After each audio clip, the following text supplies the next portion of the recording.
Welcome to Nostalgia Knowledge, the place where you can finally find out what all these old guys are actually talking about. Let's load up the time circuits and figure out where we're going to go. This week, 1979.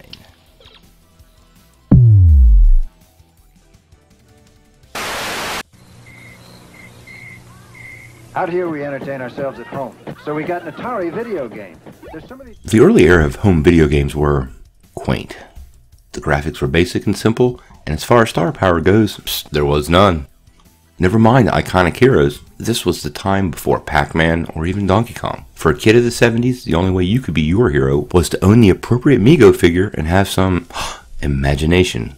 Or maybe tie a towel around your neck and jump off the couch. That's at least how we did it in my house. Now, in the early days of home video games, specifically the Atari VCS, that's Video Computer System, its name before it became the 2600. So the games in those days were pretty basic.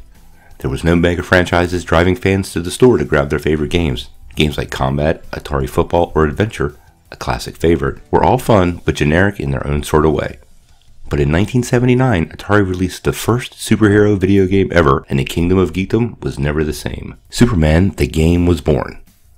Superman was an early action-adventure game for the Atari VCS designed by John Dunn and published by Atari. At the time, Atari was owned by Time Warner, who also just happened to own DC Comics. It was developed in an attempt to take advantage of the release of Warner Bros. Superman, starring Christopher Reeves. Not only was this the first superhero video game, it was one of the first single-player games for the system, and one of the earliest licensed video game products ever. Most of the games of the era required two players. Who actually has friends come over to the house anymore, right? But Superman was a single-player, solo game. Also, while talking first, and this one's interesting, Superman for the Atari is the earliest recorded console game that actually featured a pause button, and this could actually be done by hitting the select switch on the Atari. Superman was actually built using the prototype code for Warren Robinette's Adventure, and funny enough, ended up being published before Adventure actually hit the shelves. Retro Gamer credits it among action-adventure games as the first to utilize multiple screens as a playing area. Much like Robinette's Adventure, Superman's world is much larger than most contemporary video games of that era. The map is laid out in a confusing and fairly non-intuitive way, making the game fairly difficult for a new player. Once you get a solid feel of how all the screens that make up the city are interconnected, it becomes possible to navigate very quickly through a number of methods that can be memorized with some effort and repetition. I can remember it taking me 15, even 30 minutes to win this game back in the early 80s. While doing research for this video, I found a report that an experienced player who is familiar with navigation can often beat the game in under 2 minutes. So apparently, I wasn't very good. So how do you win? So the game kicks off with you seeing a bridge being blown up by Lex Luthor and his goons. So at that point, you wander off to find a phone booth to change into Superman. Then you set off to grab all the bad guys, Luthor's henchmen, and take them to the city jail. Then you rebuild that bridge destroyed by Luthor's entourage. Of course, you rescue Lois, drop Luthor off in jail, and return to the newspaper main building as Clark Kent again.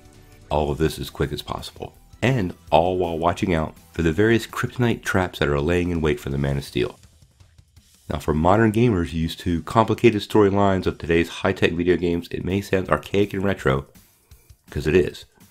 But the game is very rewarding with a pretty surprising, entertaining experience and provides one of the most sophisticated plots of that era.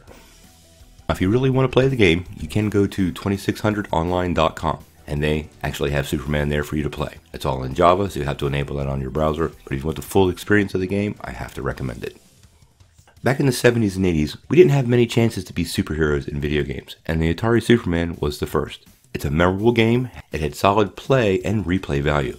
And as a note, in my opinion, it was almost 30 years before you got another good Superman game.